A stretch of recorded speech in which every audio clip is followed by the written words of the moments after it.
Seorang istri nampak tak bahagia 9 tahun menikah dengan sang suami, namun ternyata saat dirinya ingin memberikan sesuatu kepada sang anak dilarang oleh suami barunya, bahkan dirinya mendapatkan KDRT. Di tanggal 20 Oktober 2019 di Desa Pasuruan malam hari. Pada saat itu para warga sudah tidur, namun nampaknya pasangan Eko dengan Sylvia tak tidur malah berantem. Sylvia sendiri nampak merasa kesal kepada sang suami yang melarang dirinya mengirimkan uang kepada anak sematawayangnya yang tinggal bersama mantan suaminya.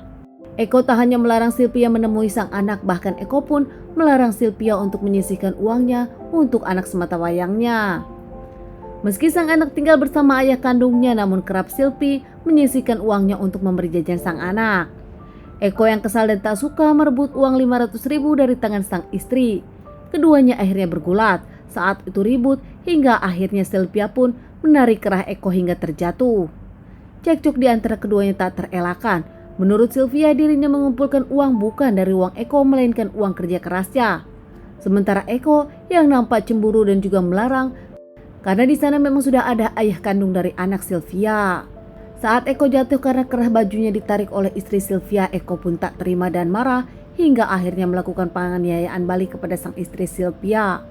Memukuli bahkan menendang Sylvia beberapa kali, Eko pun langsung ke kamar dan tak mau tahu lagi tentang perdebatannya dengan Sylvia, memilih untuk tidur. Saat Eko tertidur, Sylvia lebih memilih keluar rumah. Dirinya mengadu kepada temannya yaitu Andik yang juga teman Eko. Andik sendiri temanan dengan Eko, namun dirinya sempat punya dendam pribadi kepada Eko. Saat Andik diamankan pihak kepolisian terkait narkotika, Andik yakin cepunya adalah Eko, temannya sendiri. Saat itu Sylvie pun langsung menceritakan keluh kesahnya kepada Andik terkait permasalahan rumah tangganya. Sylvia nampaknya tahu kalau Andik menyukai dirinya. Bahkan saat Sylvia curhat, Andik pun mengutarakan kalau dirinya memang tak suka Eko. Obrolan Sylvia dengan Andik pun mengarah ke satu tujuan. Ternyata Sylvia meminta Andik untuk menghabisi sang suami Eko dengan catatan kalau semua sudah beres, Sylvia bersedia menikah dengan Andik. Mendengar rayuan itu, Andik yang memang sudah lama menyukai Sylvia mengiyakan. Tak lama jam 4 subuh, Sylvia pun pulang ke rumah dan tak lama Eko bangun untuk sholat di masjid. Setelah Eko pulang dari sholat masjid, Eko pun merayu Sylvia untuk melakukan. Namun saat itu Sylvia mengaku dirinya masih bete setelah pertengkaran semalam dengan Eko. Tak lama Eko pun lebih memilih tidur.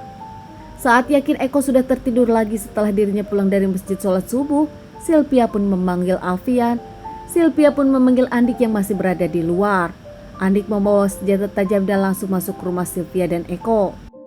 Tanpa menunggu waktu lama lagi, Andik yang tahu kalau Eko tengah tidur langsung menikam Eko beberapa kali dan membuat Eko tak bernyawa. Usai melakukan tugas yang ditugaskan oleh Sylvia, nampaknya Andik pun meninggalkan tempat tersebut dan kabur begitu saja. Kini giliran Sylvia yang menyelesaikan semuanya dengan cara berakting. Sylvia berteriak-teriak kepada warga menyebutkan kalau sang suami ditemukan tak bernyawa, mungkin bunuh karena permasalahan yang ada. Pihak dari tetangga pun berdatangan ke rumah Sylvia dan Eko. Melihat kondisi Eko yang sudah nampak tak bernyawa, akhirnya melaporkan kepada pihak yang berwajib. Pihak yang berwajib pun tak lama datang oleh TKP dan menyelidiki kasus ini. Saat itu pihak yang berwajib langsung membawa Eko ke rumah sakit untuk dilakukan otopsi dan tak lama menginterogasi Sylvie, istri dari Eko, dan juga interogasi para tetangga yang memang sudah berada di rumah Eko. Dari awal polisi yakin kalau ini pembunuhan bukan bunuh seperti yang dicurigai oleh Sylvie. Curiga kepada sang istri Sylvie yang bertele-tele, polisi akhirnya menekan Sylvie. Sylvie pun akhirnya mengakui tentang permasalahan ini. Dirinya pun mengakui dirinya lah yang menghabisi sang suami Eko. Bahkan Sylvie pun mengaku saat itu dirinya lah sendirian yang menghabisi Eko.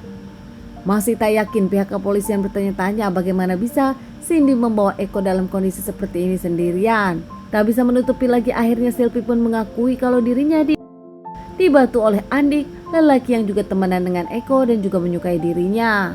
Pihak kepolisian pun langsung mengamankan Sylvia dan mencari keberadaan Andik yang tak lama langsung diamankan. Andik pun mengakui perbuatannya dan menyebutkan ini adalah semua perintah Sylvia dengan iming-iming dirinya mau dinikahi oleh Andik. Keduanya pun diamankan pihak yang berwajib dan divonis hingga akhirnya mendapatkan vonis untuk Sylvia 15 tahun, sementara untuk Andik 13 tahun. Keluarga Eko sempat kaget tak menyangka Sylvia melakukan semua kejahatan ini kepada sang suami Eko yang sudah 9 tahun berumah tangga. Teman-teman, sekian dulu bahasan kasus yang aku bawakan kali ini. Semoga ini bisa dijadikan pelajaran untuk kita semua dan ditunggu bahasan kasus-kasus selanjutnya.